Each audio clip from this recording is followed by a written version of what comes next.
Alam nyo mga kabekis, no? Pag nagpapawiring kayo ng mga motor nyo, kagaya nitong MIUI, hindi ho normal to, no? Huwag kayong pumayag na pag nawiringan kayo, nag-battery drive o nag-LED, nag-MDL, nag-busina, hindi ho dapat tumukurap ng ganyan yan.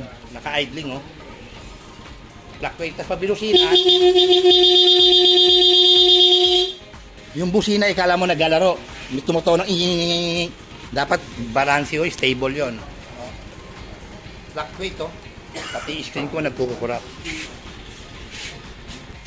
Tapos, pag pinatay nyo yung makina, binusina nyo, stock lang to, ha. Kita nyo? Pero yung battery po niyan, magandang reading, ha, malakas. Eh bakit ganyan? Yan. So hindi ko dapat ganyan yung mga motor nyo pag nagpa-wiring kayo. Pag ganyan naging epekto after i-wiring, magreklamo kayo, huwag kayo pumayag, pabago nyo kasi maninira lang mo ng wiring yung ginagawa nilang yan.